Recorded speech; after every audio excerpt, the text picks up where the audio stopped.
지난주에 이어서 레위기의 말씀을 오늘 살펴보게 되었습니다.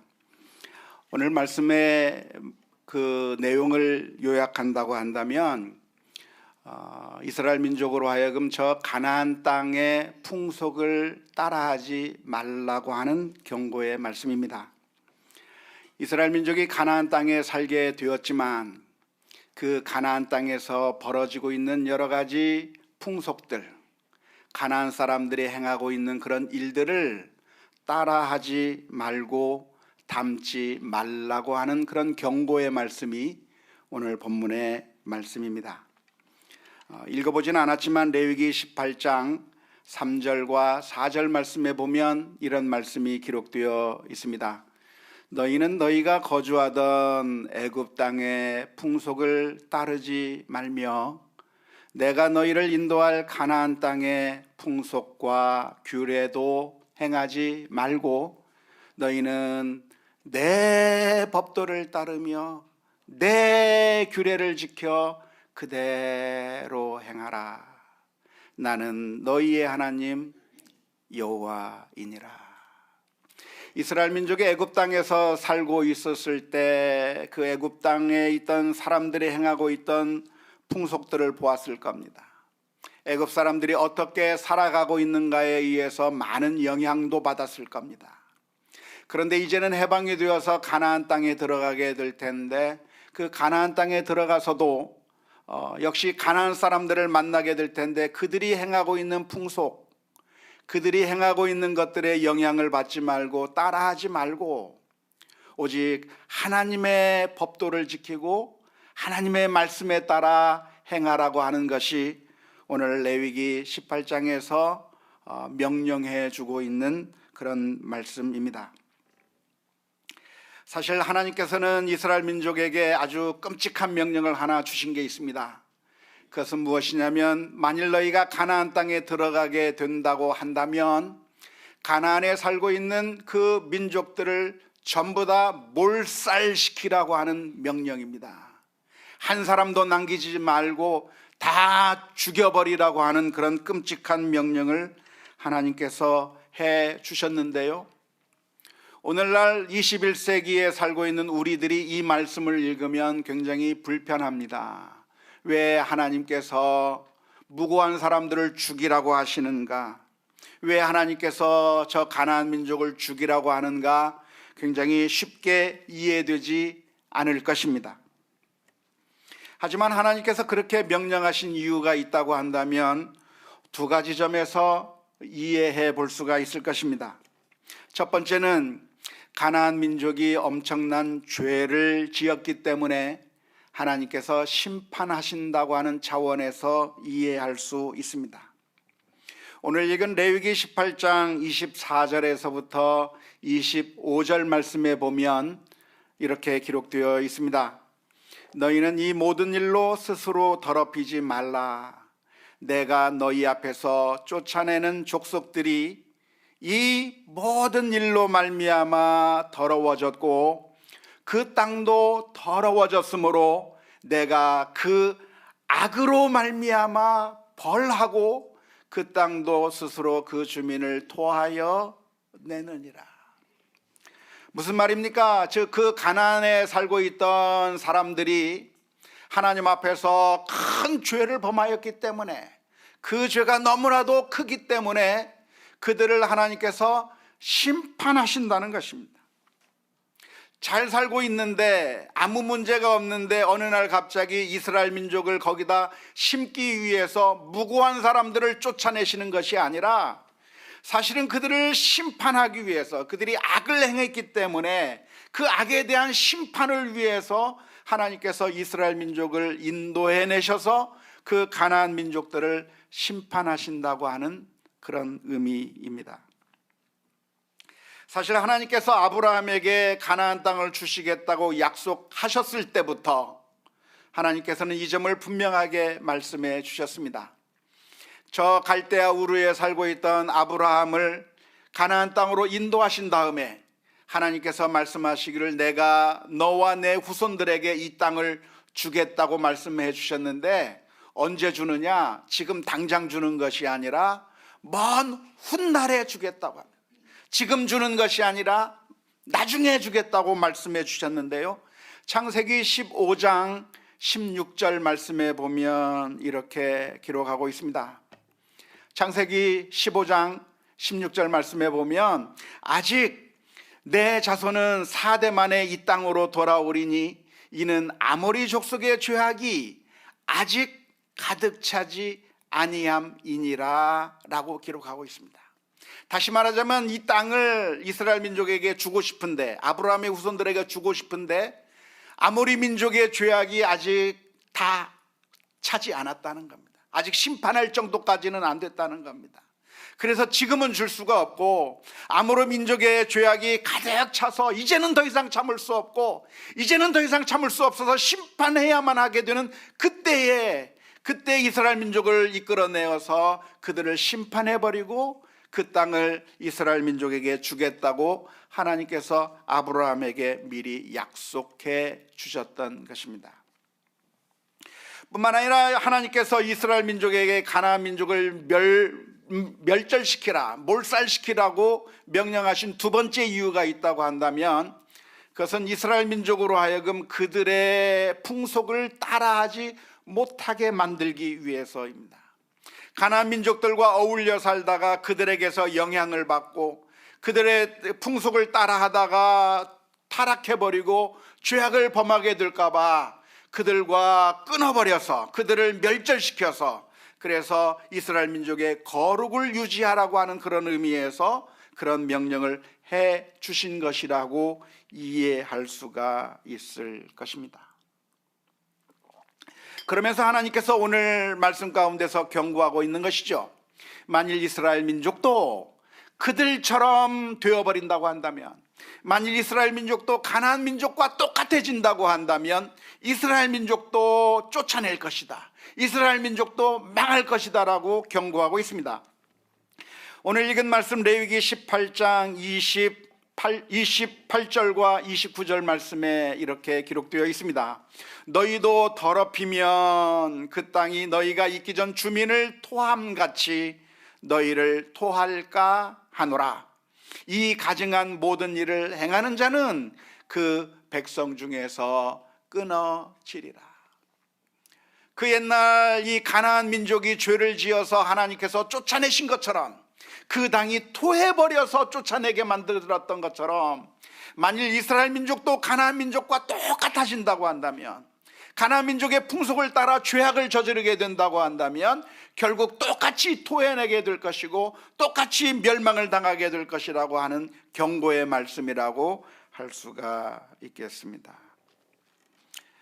우리가 이스라엘 민족의 역사를 알고 있는데요, 안타깝게도 이스라엘 민족은 거룩성을 유지했습니까? 가나안 민족처럼 그렇게 죄를 짓고 말았습니까? 죄를 짓고 말았죠.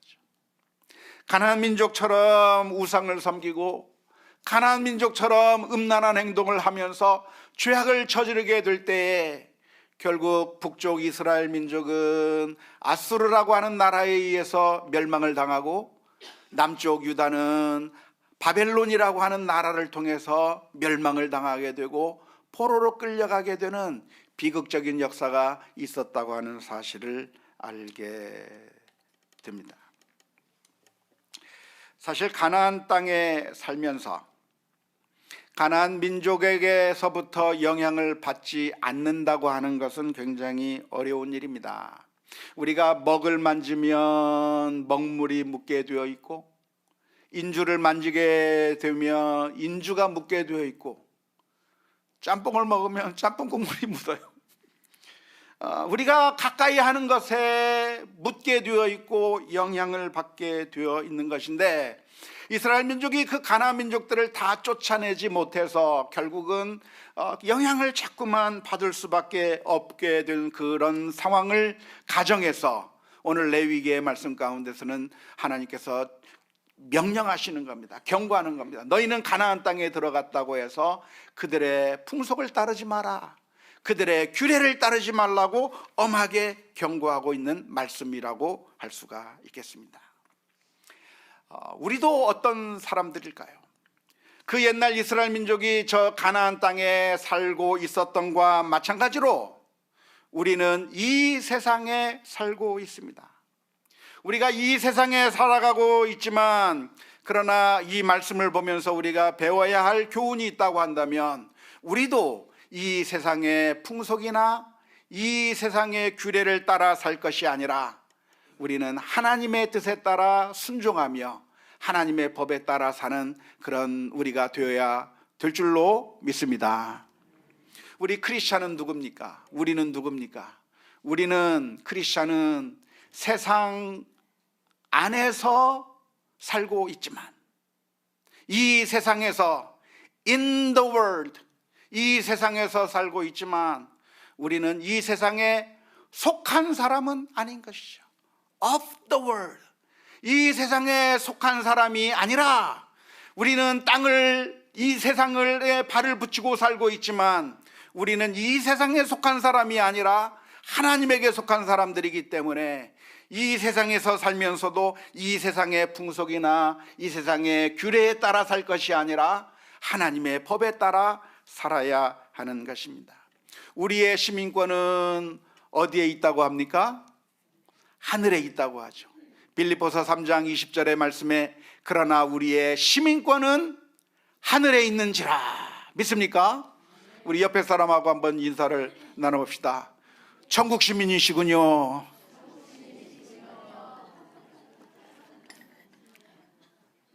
좋습니다. 지옥 시민 아니게 너무나도 좋습니다. 우리의 시민권은 천국 시민권을 가지고, 그런데 어디서 살고 있어요? 이 세상에서 살고 있는 것인데, 이 세상에 살고 있다고 하더라도 이 세상의 방법대로 살 것이 아니라, 이 세상의 풍속에 따라 살 것이 아니라 하나님의 법을 따르고 하나님의 말씀에 따라 순종하며 사는 우리 모두가 다 될 수 있기를 주님의 이름으로 축원합니다. 그런데 이 말씀을 묵상하면서 우리가 몇 가지 고민해 보아야 되고 생각해 보아야 될 점들이 있습니다. 두 가지 정도를 생각해 보아야 하는데요. 첫 번째는 과연 이 세상의 풍속을 따르지 않기 위해서 우리는 어떻게 해야만 하는가라고 하는 질문입니다. 하나님께서는 말씀하시기를 너희가 이 세상에 살고 있지만, 가나안과 같은 곳에서 살고 있지만, 이스라엘 민족이 가나안의 풍속을 본받으면 안 되었듯이 우리도 이 세상의 풍속을 본받지 말라고 하나님께서 말씀하고 계시는데, 어떻게 하면 우리가 이 풍속을 본받지 않고, 어떻게 하면 이 세상에 따라 살지 않고 우리가 거룩을 유지하면서 살 수 있을까? 그 방법이 무엇인가? 라고 하는 질문을 한번 던져볼 필요가 있습니다. 그 방법은 무엇일까요?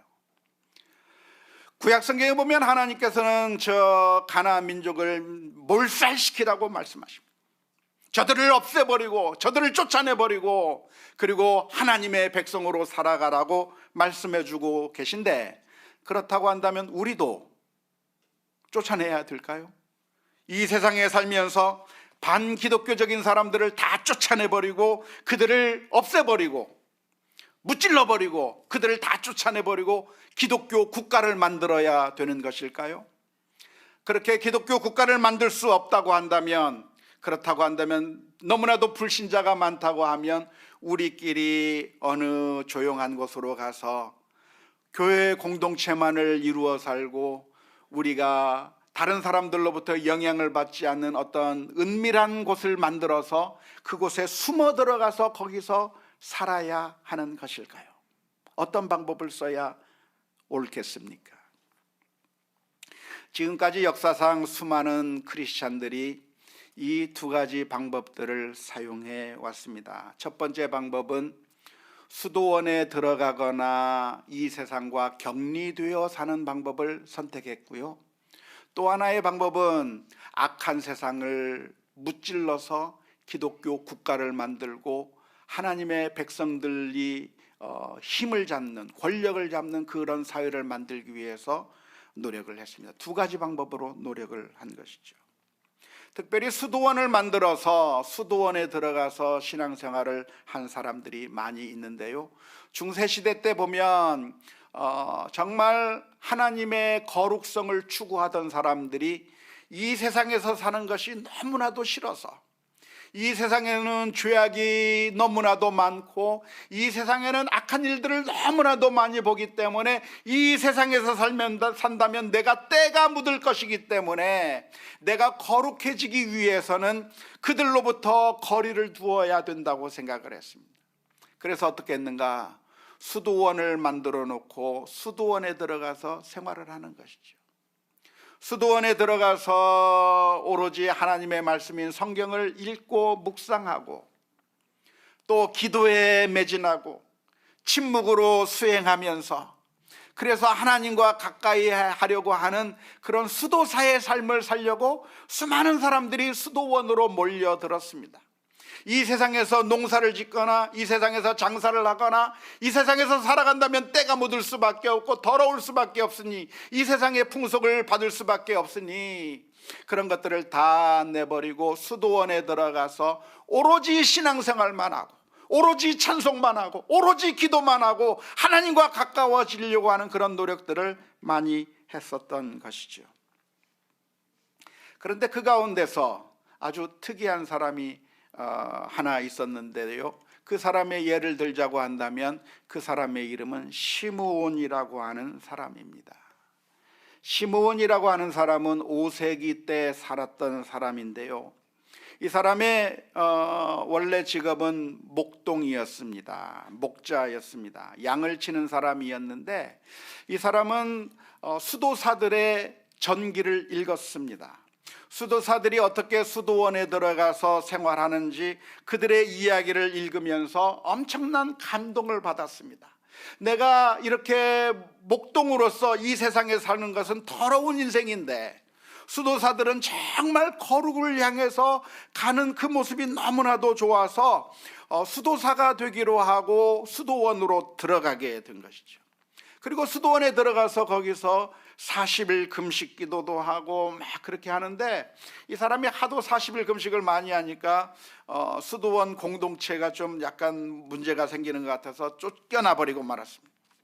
그러니까 이 사람이 개인적으로 이제 거룩을 추구하는데 어떻게 했냐면 쇠사슬을 묶어놓고 생활을 하든가 아니면 땅속에 자기 몸을 묻어놓고 그 속에 들어가서 머리만 내놓고 있다든가 하다가 나중에는 기둥을 하나 세웠습니다.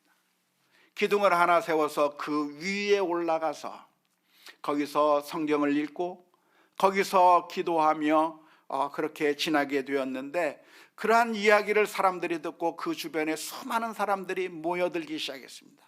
저기에 가면, 저 광야에 가면 기둥성자라고 하는 시므온이 있는데 그 사람은 정말 도가 트인 분이다, 정말 영적으로 영성이 가득한 분이다 라고 하는 소문이 나가지고 수많은 사람들이 몰려들기 시작했는데, 그 시므온은 그 기둥 위에서 모여든 사람들을 향해서 하나님의 말씀을 선포하고, 그리고 제자들이 올려주는 음식만을 먹고, 그리고 그 기둥에서 자고 그 기둥에서 생활을 했다고 그래요.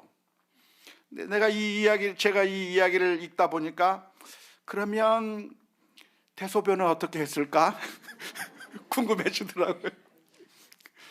아무튼 어떻게 했겠죠. 아무튼 이 사람은 그 기둥 위에 올라간 목적이 무엇인가?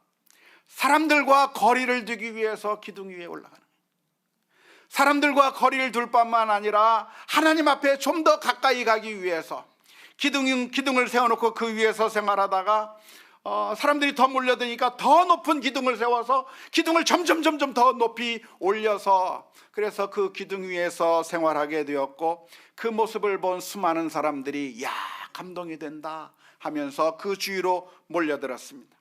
기둥성자가 그 제자들이 올려준 물을 가지고 세수를 해서 세숫물을 버리면 그 밑에 있는 사람들이 그 물이라도 좀 맞을까 그렇게 하면서 했다고 하는 그런 이야기들이 기록되어 있습니다. 우리도 거룩을 유지하기 위해서 수도사들처럼 그런 속으로 들어가야 하는 것일까요? 이 세상과의 인연을 끊어버려야 하는 것일까요? 많은 사람들이 수도원의 이야기를 들으면 감동을 받으면서 나도 수도사 생활을 좀 하고 싶다고 하는 그런 반응을 보이는 경우가 많은데요, 사실은 이것은 성경적으로 건전한 방법이 아닙니다. 또 하나의 방법이 있다고 한다면 불신자들을 정복해버리는 거죠. 중세시대 때 십자군 운동이 있었는데, 이 십자군 운동은 이슬람 교도들을 향해서 전쟁을 일으켜서 그들을 정복해버리고, 이슬람이 다스리는 사회가 아니라 기독교가 다스리는 나라로 바꾸어 버리려고 무력을 써서 기독교로 바꾸어 버리려고 하는 그런 노력을 한 것이죠. 이 두 가지 방법을 사용해서 거룩성을 유지하려고 많이 노력했는데, 사실은 이 두 가지 방법 다 건전한 방법도 아니고 성경적인 방법이라고 말할 수가 없을 것입니다. 성경은 우리가 거룩해지기 위해서 이 세상에서부터 떠나야 한다고 가르치고 있지 않습니다. 불교에서는 내가 정말 도를 닦기 위해서는 속세와의 인연을 끊어버리고 산속으로 들어가야 한다고 가르치고 있지만, 성경은 절대로 그렇게 떠나야 할 것을 가르쳐 주고 있지는 않습니다. 고린도전서 5장 10절 말씀에 보면 이런 말씀이 기록되어 있죠. 이 말은 이 세상에 음행하는 자들이나 탐하는 자들이나 속여 빼앗는 자들이나 우상 숭배하는 자들을 도무지 사귀지 말라 하는 것이 아니니, 만일 그리하려면 너희가 세상 밖으로 나가야 할 것이니라. 바울 사도는 고린도 교회를 향해서 권면하면서 음행을 저지르는 사람들이 있으면 그들과 교류를 끊어버려라, 그들을 쫓아내버려라, 강력하게 말씀하고 있는데, 그런데 그것을 오해하지 말라고 5장 10절의 말씀을 말하는 겁니다. 이 말은 너희들이 이 세상에서부터 떠나버려야 된다는 것을 의미하는 게 아니다. 너희들이 이 세상에서부터 떠나서 수도원으로 들어가야 한다고 하는 그런 의미가 아니다. 우리가 이 세상을 떠날 수 없다, 이 세상에서 살아야만 하는 것이다 라고 바울 사도가 이야기해 주고 있는 것이죠. 더 나아가서 예수님께서 뭐라고 말씀하십니까? 예수님께서는 우리로 하여금 세상의 소금이요 세상의 빛이라고 말씀해 주셨습니다. 마태복음 5장 13절 14절의 말씀입니다. 너희는 어디의 소금이니? 세상의 소금이니. 소금이 만일 그 맛을 잃으면 무엇으로 짜게 하리요? 후에는 아무 쓸데없어 다만 밖에 버려져 사람에게 밟힐 뿐이니라. 너희는 어디의 빛이라? 세상의 빛이라. 산 위에 있는 동네가 숨겨지지 못할 것이요.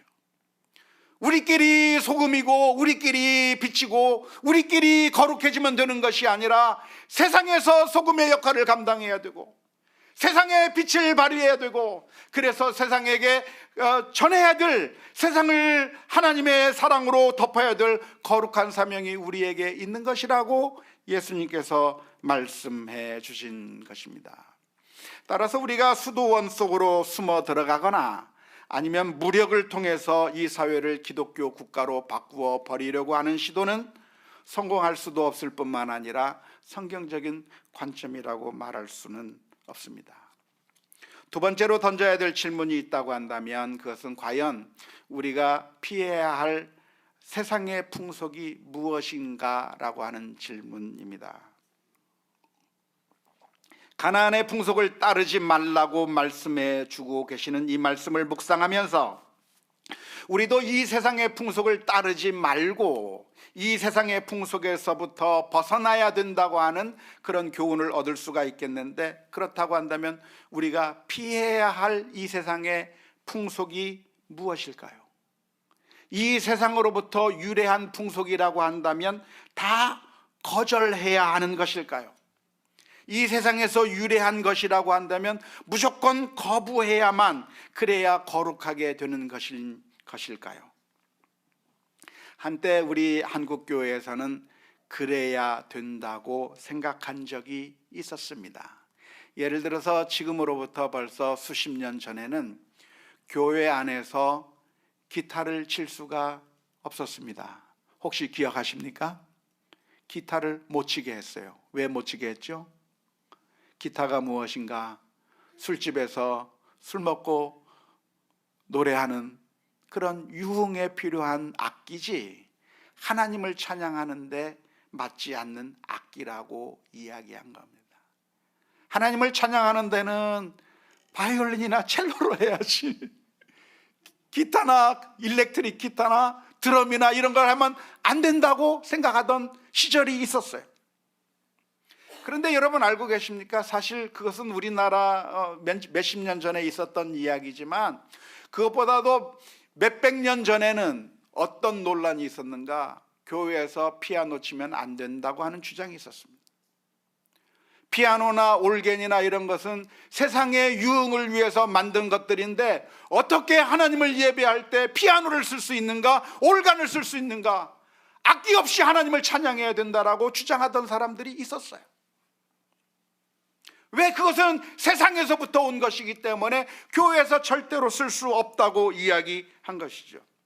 뿐만 아니라 음악도 마찬가지입니다. 음악도 클래식 음악만 하나님 앞에 드려야지 재즈풍의 노래나 뉴에이지풍의 노래는 그건 사탄이 준 것이기 때문에 그런 노래들은 교회에서 부르면 안 된다라고 하는 주장을 수십 년 전에 했던 기억들이 있습니다. 과연 우리가 피해야 될 세상의 풍속이라고 하는 것은 무엇일까요? 세상에서부터 유래한 것이라고 한다면 무조건 거부해야만 하는 것일까요? 사실은 그렇지 않습니다.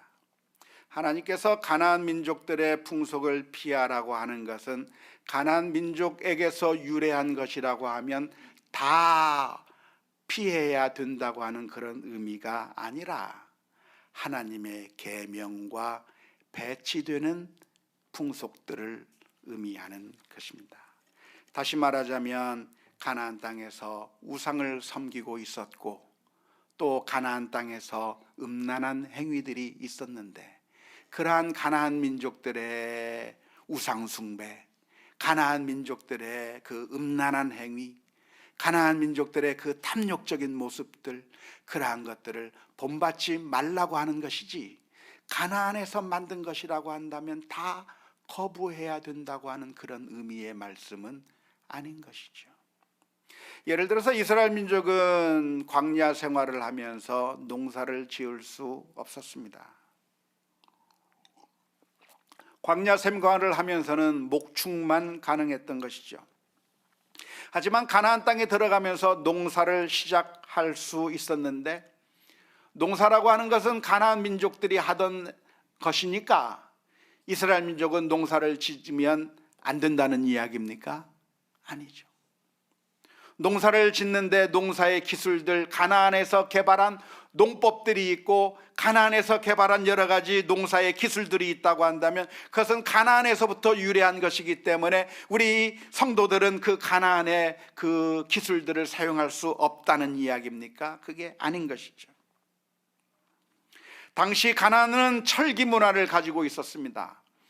이스라엘 민족은 청동기 문화밖에 없었는데 그 가나안 민족들이 가지고 있던 철기 문화를 수입하면 안 된다는 이야기입니까? 가나안 민족이 만들어낸 악기나 여러 가지 문화나 그런 것들이 있다고 한다면 가나안에서 유래했기 때문에 모두 다 거절해야 된다는 이야기일까요? 그게 아닌 것이죠. 무엇을 배우지 말라고 하는 것인가? 우상을 섬기지 말라는 거예요. 음란한 짓을 하지 말라는 거예요. 탐욕을 부리지 말라는 것이고 이 세상의 악한 일들을 따라하지 말라고 하는 의미에서 저 가나안의 풍속을 따라하지 말라고 하는 그런 의미이지 이 세상에서부터 유래한 것은 무조건 안 된다고 하는 그런 의미의 말씀이 아닌 것입니다. 오늘 저와 여러분들은 그래서 이 세상에 살고 있지만 하나님 나라의 시민권자로서 하늘나라의 시민권자로서 우리는 하나님의 뜻에 따라 살고 있는지 언제나 우리 자신을 돌아보아야 합니다. 만일 우리가 가나안 사람들처럼 이 세상 사람들처럼 똑같이 악을 행하고 똑같이 우상을 섬기고 똑같이 미워하고 똑같이 탐욕을 부리고 똑같이 여러 가지 악한 일들을 한다고 한다면 그것은 하나님께서 우리를 하나님의 백성으로 불러주신 그 부르심을 정면으로 위배하는 것이라고 할 수가 있겠습니다. 놀라운 것은 우리 주님께서는 저 하늘에 계시면서 우리를 바라보고 더러운 사람들이라고 하면서 거리를 유지한 것이 아닙니다. 이 세상의 모든 종교는, 이 세상의 기독교가 아닌 다른 모든 종교들은 그 신이 너무나도 거룩하기 때문에 이 땅에 내려오지 않습니다. 특히 이슬람교에서는 그 알라 신이 너무나도 거룩하신 분이기 때문에 우리가 그 이름을 함부로 말할 수도 없고 그 거룩하신 신이 이 땅에 내려온다고 하는 것은 생각할 수도 없습니다. 하지만 우리가 믿는 하나님, 성경에서 말하고 있는 우리 주님은 어떤 하나님이신가? 그 주님께서는 우리의 더러운 모습을 보고 더럽다고 하고 우리와 거리를 두신 것이 아니라 놀랍게도 우리 가운데 오셨어요. 우리의 아픔을 싸매시고 우리의 그 더러운 것들을 짊어지시고 십자가 위에 가셔서 우리를 위하여 피 흘려 주심으로 말미암아 우리를 거룩하게 해주시는 놀라운 은혜를 저와 여러분들이 받은 줄로 믿습니다. 우리 주님께서는 이 세상에 오셔서 죄인들과 세리와 어울리셨을 뿐만 아니라 만지면 안 된다고 하는 그 나병 환자를 만지시고 여러 가지 질병을 가진 사람들을 만지시며 그들에게 사랑을 베풀어 주시고 그들을 회복시켜 주셔서 하나님의 백성으로 만들어 주신 것입니다. 저와 여러분들이 하나님의 자녀가 되었고 이제는 하나님의 사람으로 하나님의 시민권을 가진 자들로 변화되었다고 한다면 이제는 우리의 삶이 이 세상을 닮아갈 것이 아니라 하나님의 뜻을 따라 순종하며 그 하나님의 말씀대로 살아가는 그런 믿음의 결단들이 있을 수 있기를 주님의 이름으로 축원합니다. 항상 질문을 던져야 돼요. 과연 이것은 세상의 풍속을 따르는 것인가? 하나님께서 기뻐하실 만한 일인가? 내 마음 가운데 솟아나는 생각들이 있다고 한다면 질문을 던져야 하는 것이죠. 내가 이렇게 미워하는 것이 하나님께서 기뻐하실 일인가? 세상이 기뻐할 일인가? 내 마음 가운데 탐욕이 솟아오른다고 한다면 만일 이것이 하나님께서 기뻐하실 일일까? 아니면 이 세상의 방법인가? 우리가 어떤 행동을 하든지 어떤 상황 앞에 있든지 간에 과연 이것은 하나님께서 기뻐하실 일인지 아니면 이 세상의 방법을 따라 이 세상의 풍조에 휘말려 살고 있는 것인지 우리 자신을 돌아보며 점검하며 믿음으로 결단하고 돌아오는 우리 모두가 다 될 수 있기를 주님의 이름으로 축원합니다.